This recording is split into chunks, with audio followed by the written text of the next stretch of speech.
Hello. Have a hot mic. Ladies and gentlemen, if you're one of my people, make sure you sign the roll sheet in the back. Good evening, ladies and gentlemen. Welcome to this year's final presentation of the Jess Usher Memorial Lecture Series. This series is part of the ABAC Arts and Culture program and is named for Dr. Jess Usher, a professor of history who had a profound impact on the lives of his students as well as his colleagues and the community at large. It is in his honor that we have named this lecture series. Sylvia Plath once said, poetry, I feel, is a tyrannical discipline.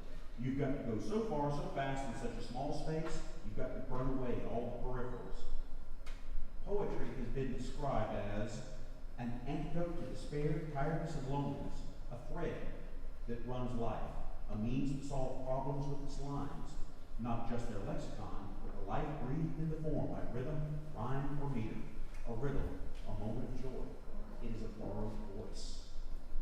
Dr. Jeff Newberry is the ABAC Poet in Residence, an honor bestowed by the President's Cabinet in 2014, recognizing his outstanding work in regional and national poetry communities, his writing, and his publishing. The author of a chapbook, It's a small collection. Yeah. 3 poetry collections, a novel, a textbook, and the editor of an anthology. He is the author most recently of How to Talk About the Dead. That's a delightful idea. Red Hawk Publications, 2024. He is currently writing a memoir of experimental essays, tentatively entitled Frames. Dr. Newberry has presented his work and chaired numerous writing conferences and workshops, including the Association of Writers and Writing Programs Annual Conference, the Flannery O'Connor and Other Georgia Writers Conference, the Florida Heritage Book Festival, the Alabama Book Festival, the Sanibel Island Writers Conference, and the Southeastern Writers Conference, where he serves as the Executive Board Vice President. His poetry, nonfiction, fiction, and print reviews have appeared in the Florida Review, the Laurel Review, the South Florida Poetry Journal, Brevity, Concise Nonfiction, Diagram, One, and the North American Review. Dr. Newberry teaches composition, creative writing, and literature courses in the Department of English and Communication as a full professor, and has taught at ABAC since 2002. That's right, ladies and gentlemen, been here a year longer than me. He holds a master's degree in English from the University of West Florida and his PhD from the University of Georgia. He resides in Tifton with his wife Heather and his 2 children, Ben and Maddie. And Sally, a Beagle Basset mix who loves Dr. Newberry, but will apparently never win an IQ contest. And now, in hopes of finding everyone's poetic license, ladies and gentlemen, Dr. Jeff Newberry. Thank you very much. I need to get a cane. That's or a pinky ring, one of the two. And then affectation and all day. That's a joke. You can laugh. It's okay. I'm trying to keep this light tonight. First off, thank you for coming.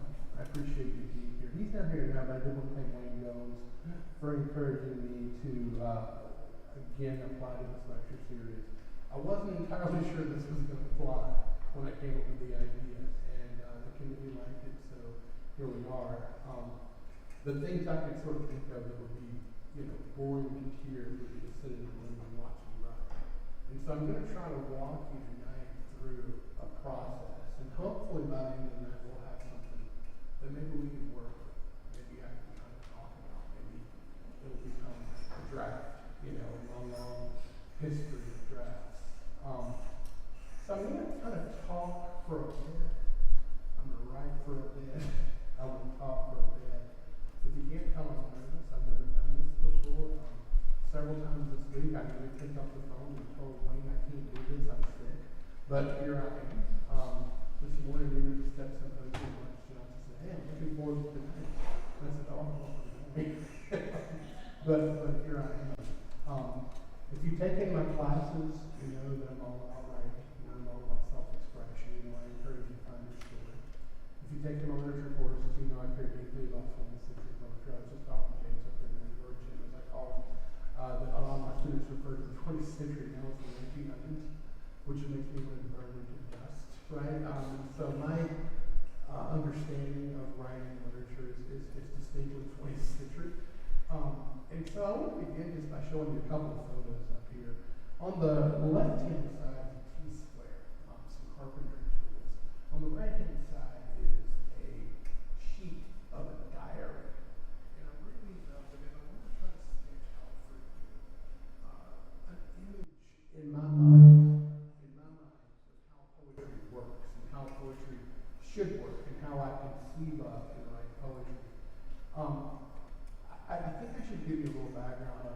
grew up in a wasteland of trailer parks and limestone alleyways that is North Florida, sometimes referred to as the redneck Riviera. Most of my friends were hunters, fishermen, that kind of stuff. I did not plan on going to college. I had a really good high school teacher who kind of encouraged me and pushed me in the right direction.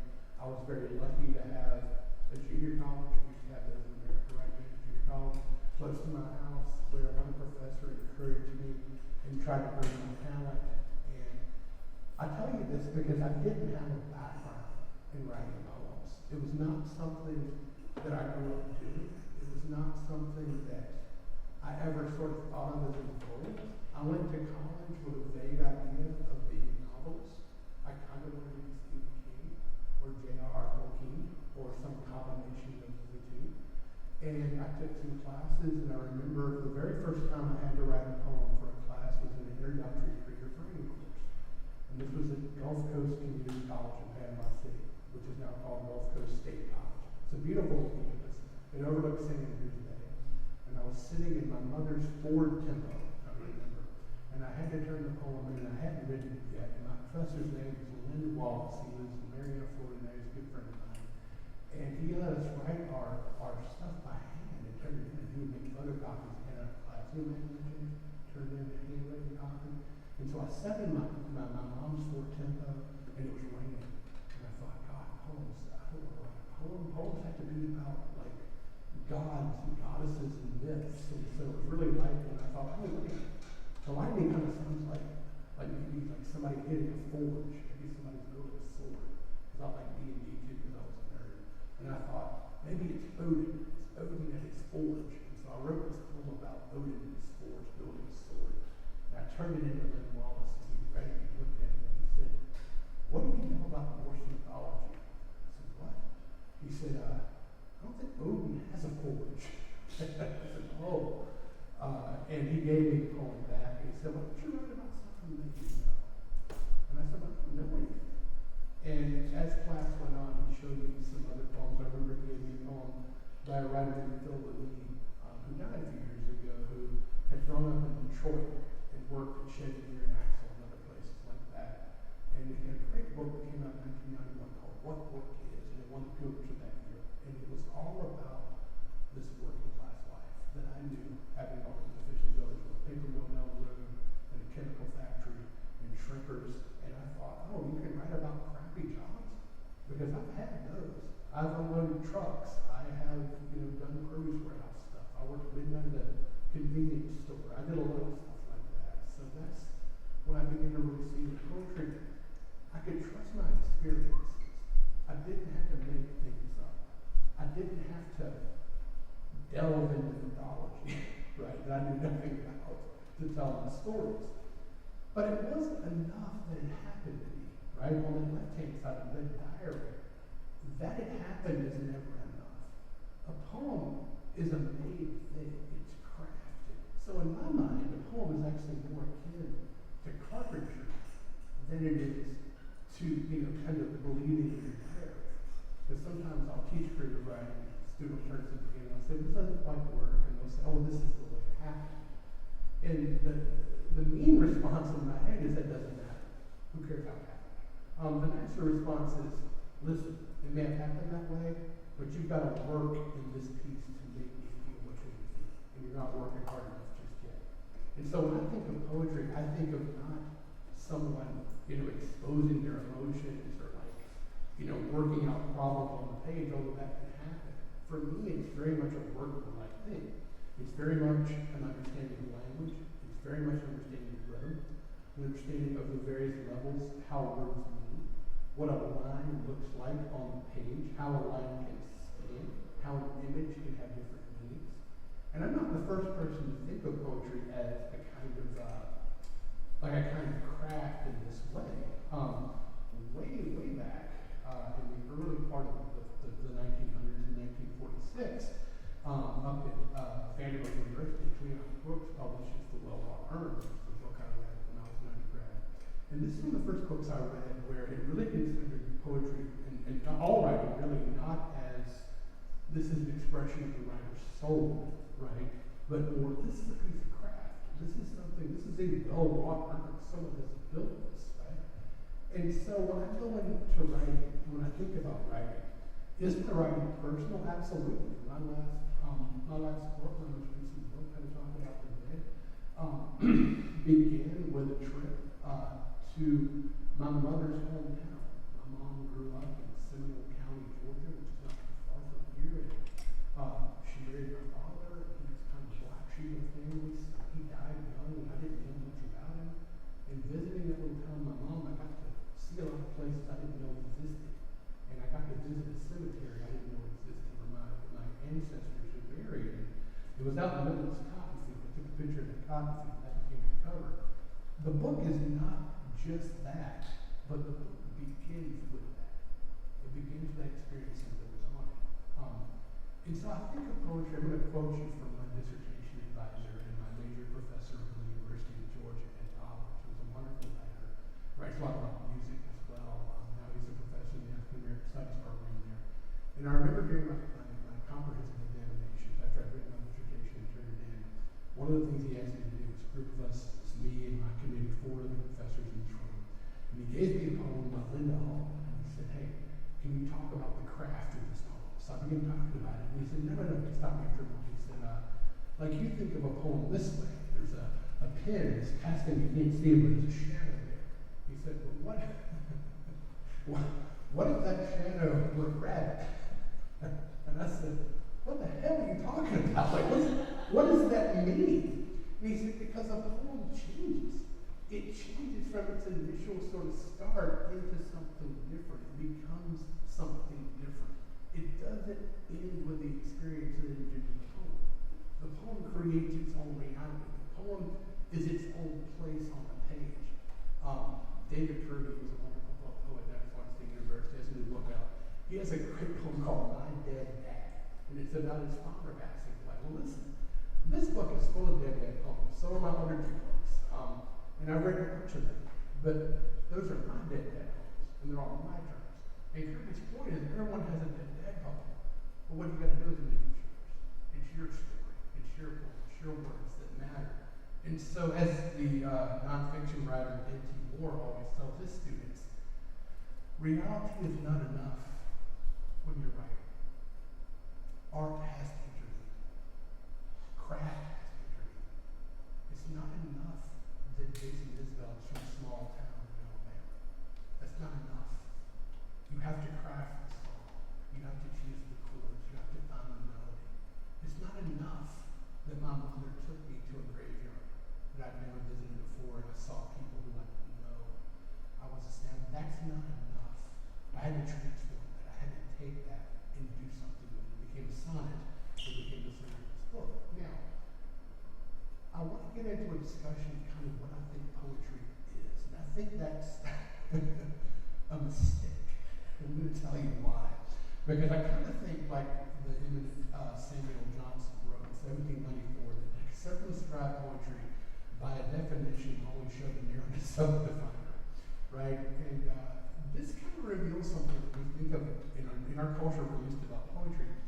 If I'm watching, like I love to watch Sports Center around football season when it's on in the morning, on Saturday morning, I'll get up and I'll turn it on, get my peanuts ready to boil, right? Make sure the beer's on ice, all that good stuff.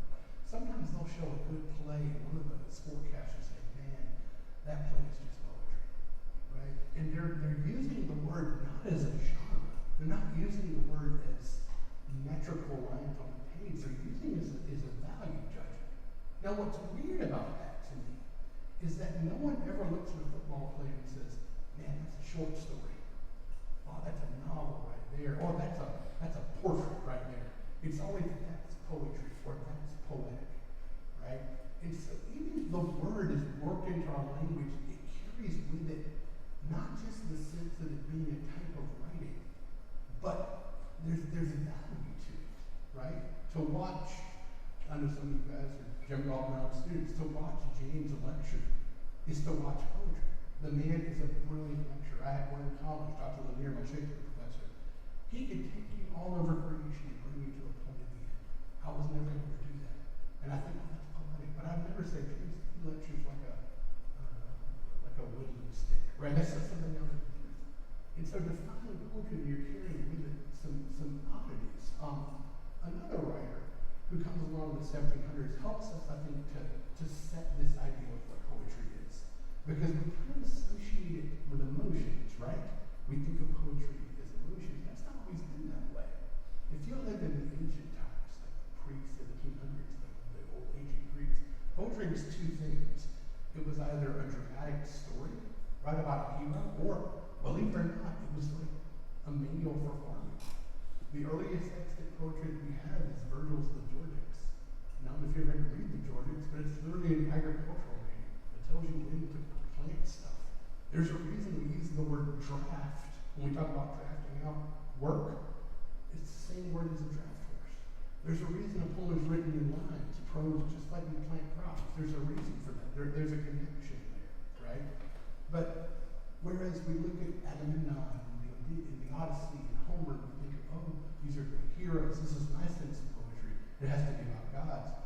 In 1800, William Wordsworth, the great romantic poet who changes the way we think about poetry, writes poetry, he says, is the spontaneous overflow of powerful feelings. It takes its origin from an ocean recollected in tranquility. So poetry then is no longer a genre that you write. It's not just syllables on a page. It emerges from some experience that you feel. So this is the Romantic age, which is a kind of reaction against the age of reason, right? Pushing against the idea that everything is logical. And Wordsworth says, no. Poetry, art in general, are not about craft, technique, all this stuff. It's about emotions. This idea carries through. By the time we get up to the American writers, not even 60 years later, you have Emily Dickinson writing in a letter to a friend of hers. She writes, if I read a book and it makes my whole body so cold that fire can ever warm me, I know it's poetry. If I feel physically as if the top of my head were taken off, I know it's poetry. It's easy to know the ways I know it. She says. Again, both these have in common this idea that poetry is not a way of writing. It's almost a way of thinking. It's a way of seeing the world in a certain way, right? But I do return back to my idea that I think poetry is not necessarily that, right? By the time we get to the 20th century, not quite 100 years after Emily Dickinson writes this, the genesis of modern poetry occurs in the 1920s with the publication of T.S. Eliot's Proof, Rock, and Other Observations. And in one of his essays, a very famous essay called Tradition and Individual Talent, Eliot writes, poetry is not a turning loose of emotion, but an escape from emotion. It's not an expression of personality, but an escape from personality. And he goes on to say, because the poet doesn't have a personality to review. What you have is a medium, and only a medium. So you see this kind of anti-romantic sentiment come in to the modern period, right? And I think that carries with us through much of the 20th century. That poetry is not, a kind of therapist office where you work out your problems on the page, although we do have legal professionals in the 50s who do that, but they do it with craft. Let's remember, as we're going through this, y'all, where the word poetry comes from. It's a great word. It's poesis, is what it means. It means the process of emergence of something that did not previously exist. Right? And in that way, it's akin to, a deity's creation of the world. It's a bringing into being something that was not there before. Right? Now, I'm talking particularly about poetry. You could probably apply this to lots of art, but poesis goes on to be Latinized to the word poetry, and it means making or crafting, is where we get this, right? And so when I write poems, then, for me, and I think I'm not alone in this, poetry is not a place where you just confess what happened. So often in class, I'll teach a poem and say, what if that's just what happened that day? You're making too much of that. And I'll say, well, A, it doesn't matter, but B, no, right? Because I happen to know that we have even poets who claim they didn't draft out things, poets who claim that they wrote, Jack Kerouac, the famous Hebrew, was famous for saying first thought, best thought, now Williamsburg, and how they didn't edit their work because they didn't want to their manuscripts. We know their life. We know they drafted their work out. We know that they showed each other their working back, feedback on the work to make their work better, right? And so I want to end this part of the talk by sharing with you a piece I just published in one magazine called The Woodworker's Craft. And this is a poem that once is about working with wood, but also about writing. And it reads, "Art of the adze, inherited in the careful cut of a bandsaw, the smell of pine, shallowed sawdust, the earned craft of a well-made thing. Few still seek a small shop, fitted planks and board. Websites carry knockoffs, machine-made and wood-glued, not grooved together so tightly sandpaper fits between the slats. Only the eye trained after years of mistakes and cast-off planks sees the way the boards cleave like words in a sentence, placed and spaced with care. Mistakes only serve to place them to plan the next one. Learn from masters. Build projects others have shaped. Know the groove and hue of every chisel, level, and jigsaw blade. Study plans you have no hope of to achieve. Let the others snap together pre-cut pieces. The plumb is the only true measure. Sunken nails, no one sees, hides the work. Blood from a cut finger wets the blade. That's the woodworker's craft, and that's, again, it's about building, but it's also about life. Richard Hugo, in his famous book, The Triggering Power, in the 1970s, wrote that every poem has two subjects. It has a triggering subject, the thing that makes you want to write, but it also has the subject stuff, like what it's really about, right? I'll tell you what this poem began. The word adze, A-D-Z-E. Do you guys do crossword puzzles or anything like that? Anybody do this? That was the newspaper that morning. That was the mini, the New York Times mini. The word was adze, A-D-Z-E, and I was like, what's that? And it had a vaguely Faulknerian sound to me, and I remember reading the book, the word in Faulkner. I looked it up, I was like, what's an adze? And so I began reading about it, and the genesis of this poem for me was like not knowing what an adze was. And it kind of unfolds from that. So I didn't write about, like if it had just been a diary entry, what's an adze? I started thinking again about what an adze is. That's not what, for me, my poems do. And this idea that I can be inspired, right, by a crossword clue. And I'm often oddly enough, I would hate to confess to you how many of my poems begin with me wondering, what does that work? And I go to Wikipedia and I read about how woodchucks build dams or whatever, right? And I'm like, oh my God, that's interesting, and I'll kind of tuck it away in my head. I think poets simultaneously love words. This is why you don't want to travel with poems. But also, they love like ridiculous trivia. Like poets love like little weird pieces of knowledge, right? And I think all of this leads me to kind of the second part of my talk, which is inspiration. A lot of the times I've been interviewed by the Stallion a couple of times. I've been interviewed for other magazines. I've been on TV a couple of times. And often the reporter will ask me the same thing. It's like, where do you get your ideas? How are you inspired? Well, I always want to sound smart. So I don't want to say Wikipedia. I don't want to say I didn't know what a damn crossword clue was, right? But I also don't want to lie, right? Inspiration can come from a whole bunch of different places. When I do teach creative writing, one of the first things I ask my students in class is like, who are your favorite writers? Like, who are you reading? Stephen King wrote that if you're not reading regularly, you don't have the skills or the tools to write. You need to be reading. Most of the inspiration for me comes from books. I bought stacks of books with me up here to show you.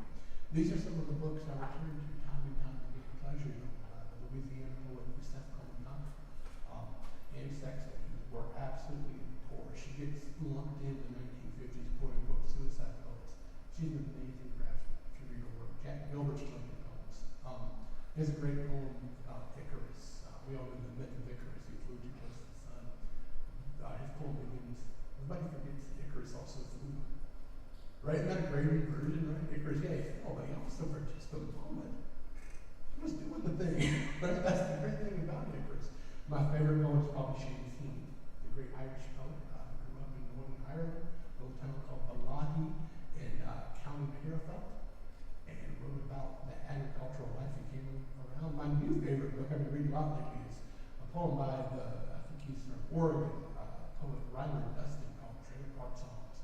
just exactly what it sounds like. They're kind of really elevated poems about trailer park life, and I love it, because that's the world I grew up in. Linda Hall, who died unfortunately way too young. So that is certainly where I get a lot of my ideas is from writing, reading other writing. But you know, I'm also, like I told you guys, I grew up reading not just poetry. I grew up reading fantasy novels. I read a lot of fantasy novels. I read a lot of science fiction. I read a lot of, just literary fiction. So like the fantastic, completely, anything like that, otherworldly, far away, completely fascinates me. It makes me think of the concept of defamiliarization, poetic idea. When you're writing, your job is to make us see things in a new way. You take maybe a trailer park and you defamiliarize it, and you make it new. And of course, like all artists, I think on some level, I'm self-obsessed, right? That's a mirror. And a lot of us do want to write on ourselves. A lot of us do want to kind of come back to kind of exploring things. And certainly, I don't want to dismiss the idea that I do write about this often. I do kind of write to figure things out. My third book was a collaboration of letter poems with a friend of mine out in Utah. And they were all about those weird years, 2016 to 2021 before the pandemic. So the poems went back and forth. They began as kind of an exercise and got bigger. And about my daughter's birth, and about my son growing up. They're all that, right? But it's not just that. A lot of poets write self-portrait poems. And I want to share a couple with you. This is Diane Seuss, who's another poet who I'm obsessed with lately. I don't know if you guys know this, but the college where Sylvia Plath attended, they have her papers. There's a famous story about a college student going through her papers, and he found a mark of her hair. Because when she was a little girl, her mother had cut off her hair and put a little bow around it and saved it for things. And now you actually, I forget what this is, I'm losing it right now, I had it in my head earlier. You can actually go to this library and see a lock of Sylvia Plath's braid. And this is Diane Seuss's self-portrait with Sylvia Plath's braid. Some women make a pilgrimage to visit it in the Indiana library charged to keep it safe. I didn't drive to it, I dreamed it. The thick braid rolled over my hand, heavier than lead. My own hair was long for years, then I became obsessed with chopping it off. And I did, jump to my ears. Hair is beauty, but I am no longer beautiful. Sylvia was beautiful, wasn't she? And like all of us, didn't she wield her beauty like a weapon? And then she married and laid it down. And when she was betrayed and took it up again, it was a word weapon, a poet's sword. And the dream I fastened her braid to my own hair, my nape. I walk outside with it through the world of men, swinging it behind me like a tail. I love how at the end, she's like a dragon. Right, that's such a cool moment in the poem. I love that. Another favorite self-portrait poem is by a poet who's new to me. His name is Prince Bush. He's very young. He's in his 20s. And this is from the Hobart Review. It's called Self-Portrait is a Band Audition. I love this. Look at the playfulness of words here. He writes, I was flat and sharp, burst of buckle nerve, on toe too quick, K2-toed, three-toed sloth, T-tortoise, chromatic scale, step cicadas and rhythm played monotonic, a periodical cloud climbing up earth, personal timbre deep in the diaphragm, screaming steam of a swollen wall, stuck breathing, the ground temperature lowered, instrument case of chimney in mud, skin slack against the entrance, plastic crust, brass sending 85 decibel keys, stretching a snot across, the stick bolt still a clear, viscous body of tar, and the trigger tender's tone reverberated, stoking cracks in the mouth, the banging of the beach brick, the dismissal swatted my mouthpiece off their shirt, treble clefs slopped off the open sleeve, my tormented music festered 17 years, blasted into winter and stowed away. It sounds like a jazz solo. It sounds like a Charlie Walker solo, the way it's jumping. And that, of course, I brought this poem because I wanted to talk about music. Music is one of the things that's really important to me. If you don't know, I play bass with the ABEC Jazz combo. I've also played string instruments all my life. I picked up guitar when I was 12, 13 years old. My dad had one, a really crappy Sears model guitar that I learned playing Wing songs on. And then I got into high school and I took private lessons. I learned how to do some right-hand tapping. And then grunge got really popular, and you know, not play guitar, play grunge. You just like was angry and yelled a lot. And I switched to bass over years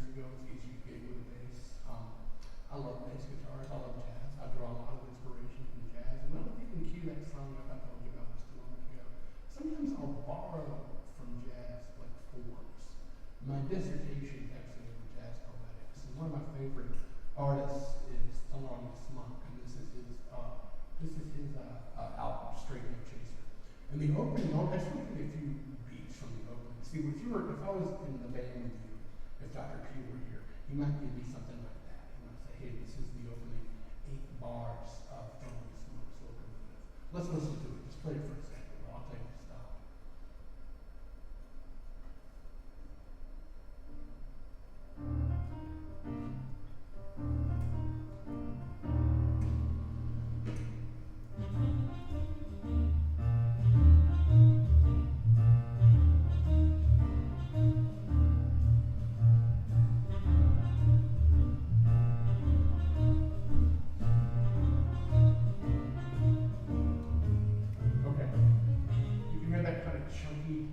Kind of rhythm thing he's doing, and one of the things that Monk does is he'll build a chord structure like that, which is really, I think of it like like Hush Puppy Shoes, just like stomp on the floor, like really blocky.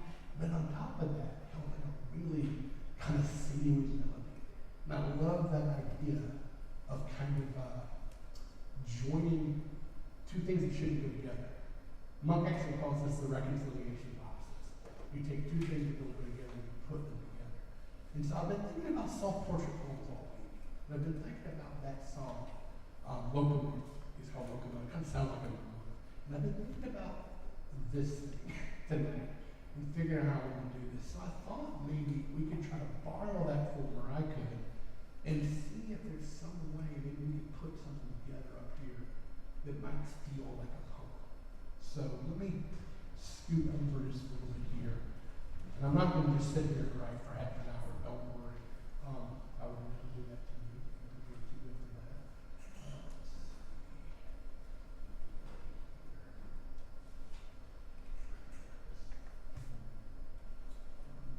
What do I need to do? What I need to do? Unplug it, plug it back in. Oh, it's a little bit. Is it this chord here? Yeah.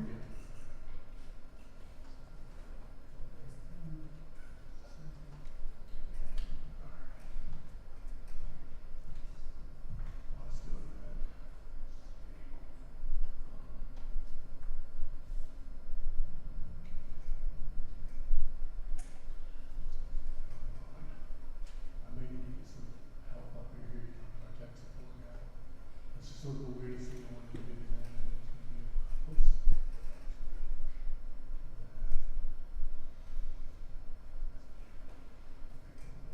He's gonna relax.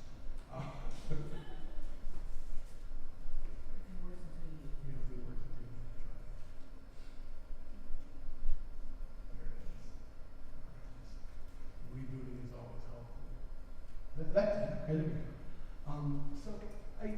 One of the things I tell my students when I teach writing is I make them keep a journal in my grade writing classes, and they'll say, "Well, I keep my journal online, or I keep my journal on my phone." And I always tell them, get yourself a journal. Get something like this. I fill one of these up every few months, right? I try to write a poem every day. I don't recommend it. I don't tell you they're good, because they're not. They're often not good, right? So this one is dated. This is 2020. I just pulled it off mine. And so what I'll usually do is, you guys can see here, is I'll have the poem, I'll put the day I wrote it up here, and then what time I wrote it. Right? So you can see a lot of them are timestamped like 9:04 in the morning, 11:13. That's actually in the afternoon. That was in the afternoon. That one, I wrote a lot in the afternoon that year, but often I do write in the mornings. And so usually I'll even forget that I have these, but they are useful for me to go back to over the years. Now, if I can't think of anything to write, sometimes I just copy and pull it down, right? Just something to look, right? So I do recommend, if you're going to do it, to kind of begin there. Let's sort of think about, just a moment ago I was playing this song by Thelonious Monk. I think I kind of want, I told you guys I'm thinking about self-portrait poems. So I think I'm going to call this one, let's just call it self-portrait as a bass player. Maybe there's a bass, no, say bass player. I guess I can write about bass guitar. So when I start thinking this way, like what goes in my mind? Well, I know bass guitar has the rhythm, it's the kind of tonic note that keeps everything going for you. A bass guitar is one of those instruments that you often don't hear it, but if it were to go away, you would notice it not being there, right? And I'm also thinking about how when I played the section, it was the dun dun dun dun. You can hear the kind of chord, back and forth, back and forth. And I'm thinking about math too.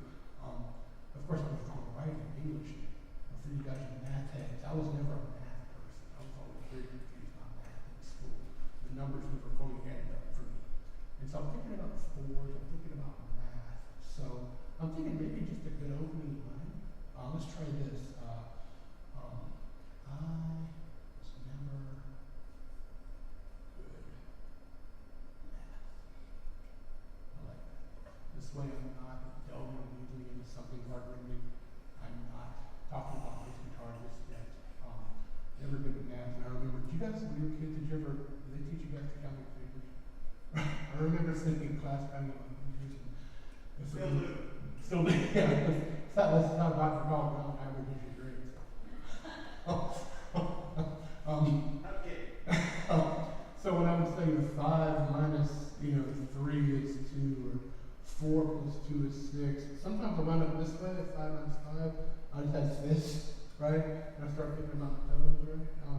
And so like when I got about 10, numbers kind of eluded me a little bit, I'm like, verb. Eluded is a good verb. That's another thing about poetry. You want good verbs, right? So let's write another one.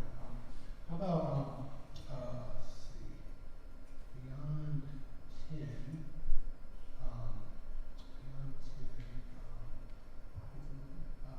yeah, I used the word numbers in Newberry.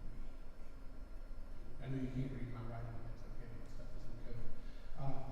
So I'll be holding 2 hands.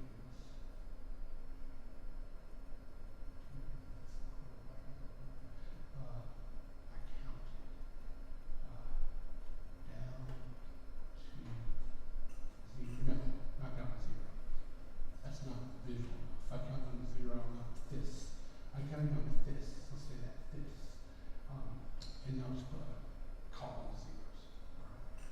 So when you're writing a poem, you're drafting a poem out, you have a number of choices. I've decided to go, I was never good at that. These are basically 4 beat lines. You can hear the huge line. Right? You can hear the 4 beats. Well, a bass has 4 strings, right? And we're talking about 4, so the workhorse of English poetry is the quatrain. And that's 4 minute stanzas. So let's make it 4 minute stanzas.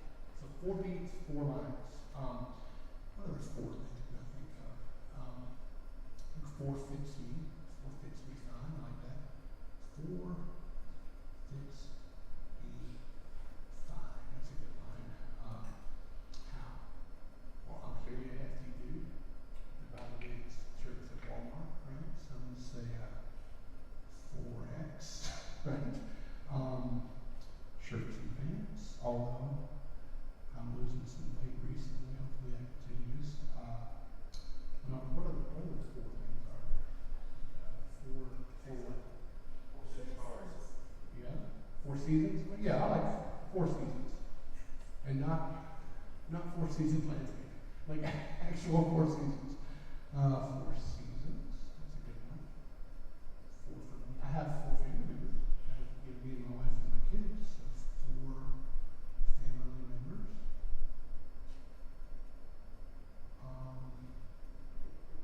Back to music. Quarter notes. Quarter notes 4, right? So can't go back to that one like a key. There we go. Quarter notes. Quarter notes. Actually, this in the line there we just quarter because that's a 4. So quarter notes. And then that leads me back to the bass guitar, and I like the feel of that strings. I love the sounds of poetry, all the F's in this line, the feel of that strings. And the biggest string on bass is the top string, right? Because that's your fattest, lowest bass. Let's talk about that string. Let's call that the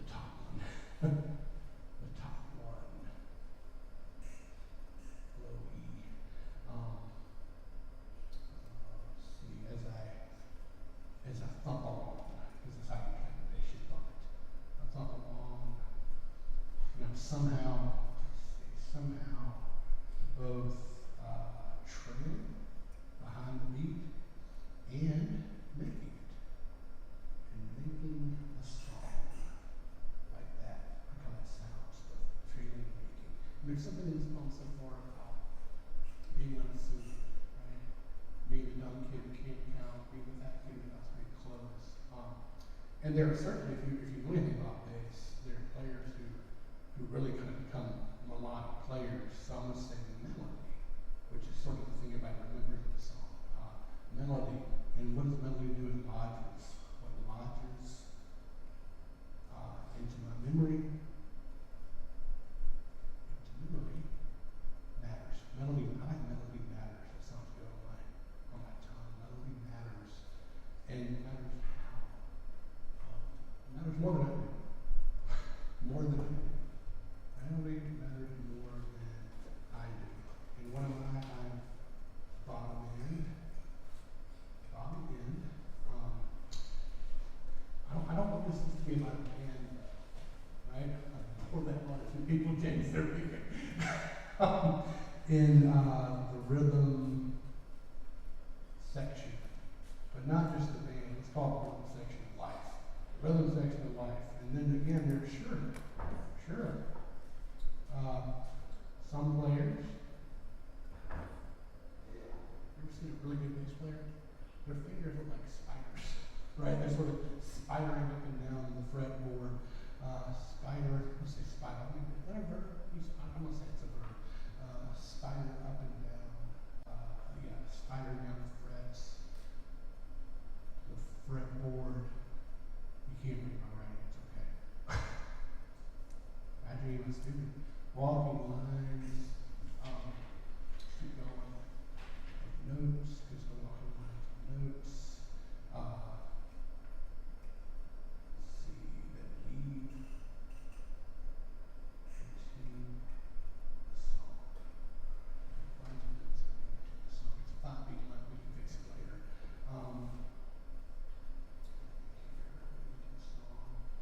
I'll get back to me because I'm the subject here. So I'm going to just say me. What am I? I am the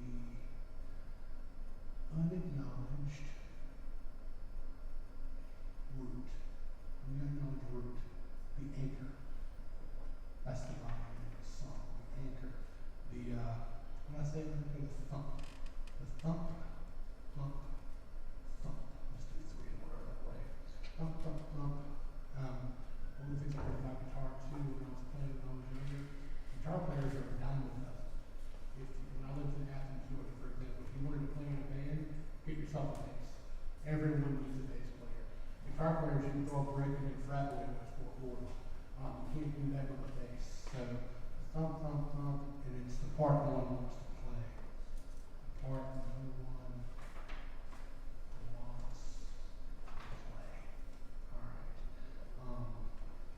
Read the last line.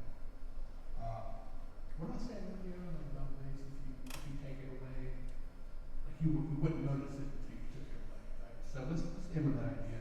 The part that no one wants to play and no one notices until it's gone.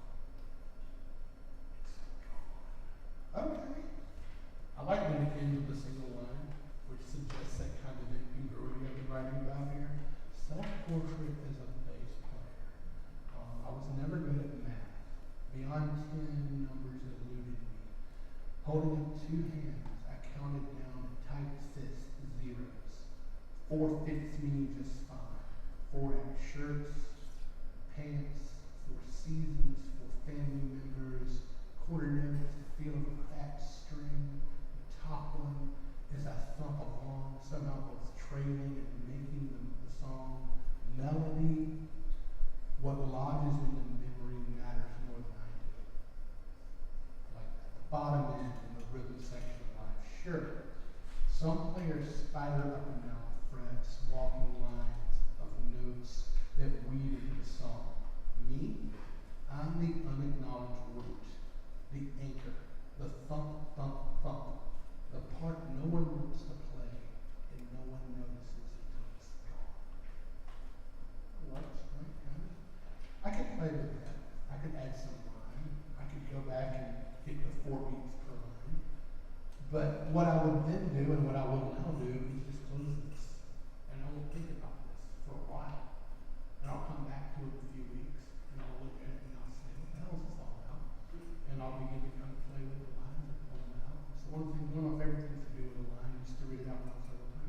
So one of the lines that I wrote tonight was,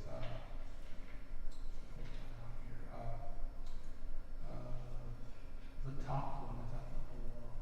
I might play with those words. The thump note at the top. The long note I thump to stay in song, right? I would keep playing with the line. My mentor called this tune, right? You tune each line by ear until it sounds right. You begin to put those things together. So for me, then poetry has a lot in common with music as well. And so to kind of draw this thing to a close here, hopefully we can have some questions or conversation. I want to encourage you to know that while there's a place for self-expression, and while I think all art begins with self-expression, I think that anytime you think of any writer, you're not looking at someone who's just confessing that and happy. You're looking at someone who's working hard on the craft. You're looking at someone who's considering, like when I go through this thing, I consider every period, every dash, every space. It all matters. And since poetry is my medium, and in that medium you have such a small space to work in, right? It's all, you're playing for keeps. You're always playing for keeps. And so that is the making of a nascent poem, alive and uncensored. Often I do talk out loud when I write. My wife often tells me, keep it in your head. Right, if I had anything I'm talking out loud. James, I'm happy to let you moderate a Q&A if you want to hear any questions. Fine, I'll start myself. Yeah, sure. Relative to poetry as craft, Yeah. how do you know when the piece of furniture is done? Okay, that's a really good question. Phil Living, one of my favorite poets, has a poem called A Theory of Prosody. And prosody is a fancy word that just means standing on his poems. And in the poem, he talks about a cat that sits on his shoulders. And when he gets to the line, the cat takes his hand. That's how he knows to break. And when he finishes because the cat gets off his shoulder. It's very much a kind of feeling your way through. I like the way this one felt at the end. The idea is to know no one wants to hear. There's a quote that's often attributed to Paul Valery. It's also been attributed to some other writers. Is that poetry or art in general is sort of food, it's just a daily. You just get to the point where you can kind of clean with it and move on. I think that a poem ought to have doors and windows. I don't think they have to slam shut. I think they should be left open, but you should have a clear entrance and exit. Now, what that looks like is very dependent on the poem. So that's probably not going to answer your question. It's almost like I know it myself. Questions? Yeah, I see. Have you always been so quick with your ideas and writing, or has that I come mean, when I sit down, I tend to want to do other things. Like I want to go play Call of Duty, or I want to drink coffee, or I want to watch a movie or something. I don't want to sit down. And so I tend to draft very quickly. But when I get the draft, I stay in my notebook for a while before I transfer it over to a Word document. And then, if you guys have been around with a big whiteboard in there, I'll often take drafts up and just look at throughout the day, right? I tend to draft really quick. Because I find that if I stop, A, I'm not going to remember what it is about when I come back to it, and B, I'm probably not going to come back to it because I'm interminably lazy.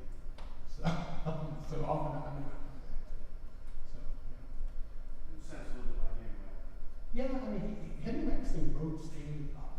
He had a stand-up desk, and he wrote with a certain type of pencil that he sharpened and dozens of them. And he had really bad back problems, so he couldn't sit for long periods of time, so he would stand. He also called poetry cheating. So he said, if you're going to write well, don't write poetry, that's cheating. Write prose, but I disagree. I feel right a lot. I don't care about it. Ever? I really, It's a bold statement. it is. I think that there are times when writing is difficult for me. There are times whenever I feel like I'm writing the same poem again and again and again. And one of the tricks is, for me at least, try something I haven't done before. Write a poem in a really strict form. Write a letter poem. Try something new. I think often writers feel like it's an excuse not to write. That said, I've written a novel, and I know there are moments when you're sitting on the page, it's just not time. And I think it's perfectly okay to walk away, but you need to give yourself time to do that. But I think writers block often is an excuse not to write. And too often writer's block comes from a fear of being judged. This is wrong, I'm stupid, I'm And if you think I don't have that voice in my head saying you're a fraud, you're a fraud, you're a fraud, like, I mean, when I'm talking in class, you know, it's like this, and someone's on their cell phone, I'm thinking in my head, like, you deserve it. Like, you're bored. You deserve it. And so I think we all have this voice. You can Imposter syndrome. do what? Imposter syndrome. 100%. Particularly for our first generation, I think it is. Absolutely, yes. Who else? Go. So, when you were talking about in the beginning about it being craft, Yeah. what do you think is the line? Because it's an art, so Right. wouldn't you say it's a little bit more subjective to what art is? So I guess my question is like, what's the line between a poetry that's too vague and too blunt or, I guess, blatant as to what we're talking about? I mean, I can speak from experience in terms of teaching, in terms of publishing. The work that I like, the work that gets picked up, the work that gets published, is precise and specific. It has crystalline images. It has things you can see in your mind's eye. You're in my class, I talk about concrete language. It's concrete language, scrambled language. The work that doesn't get published tends to be really hazy, really gauzy, really abstract. Which is not to say there's not a place for abstraction. I think it's okay that there are moments to write that way. But I think for me, I know an excellent poem when the images are really crisp and clear, when the line breaks are spot on. You don't break the line on like a is. You break on a strong noun, strong verb. And when I feel like I'm in the hands of just a really good writer when I'm reading, that's probably not a very good question. I think that excellence in poetry can be measured in a number of ways. An attention to image, an attention to line, an attention to pacing. Those things are all important to me. If I could add to that, lots of poets work in metaphor. They don't directly address what they're talking about. E. Cummings comes to mind. Right. I would also say too that I often don't know what I'm talking about. Right. I think that like that poem I read you guys earlier, the beginning of the word ads. I didn't know I was going to get that. I just wanted to write about the poem with the word ads. And it's only much later that I kind of figure out, oh, this thing's about right. Right. So I don't know what this bass player poem is going to turn into. I suspect, because I'm writing a lot about body image lately, I suspect it has something to do with body image. And that's just because of the fatness and the fat jokes in it. But beyond that, I don't know where it's going to take me. But I think it would take me somewhere. I used to have a professor who would write on my poems sometimes. Dr. O'Brien would write, where are you taking me? And I think it's always a good question to ask when you're writing, where are you taking me? Go. How do you deal with like the anxiety that comes with like trying to become a publisher or anything like that? Embrace it. Talk to it. Harold Bloom calls this the anxiety of influence. The idea, like I know that my work, like most writing will wind up in the dustbin of history. And that has to be okay. It has to be okay to write poorly. I published a fraction of what I ever write. A tiny fraction of what I write sees the light of day. Again, you took my class and you know that I'll often say you gotta write X and Y to get to Z. You gotta write a lot of bad before you write good. The anxiety of being bad can go away if you tell yourself it's perfectly okay. Lord and Moore, who's a short story writer I really like, has a thing, an essay I probably just did two shitty first drafts. And I think it's okay to write a really bad first draft just to get it out and see where it takes you. That said, it is hard. It's hard to sit down. It's hard to know I'm not helping. It's hard to know I'm not anybody. But there's a certain amount of self-delusion that comes with the kind of learning, right? So, yeah. If I can add something Please to do. that, my professional mentor said to me two things, two very salient things. You come to a point where you got to stop reading and you got to start writing. And the second thing, you can polish a poopy, you can't polish a nothing. That's true. Yeah. He, Actually, he used a different word. I actually like revising more than writing. I like picking a draft out, playing it. Creation makes it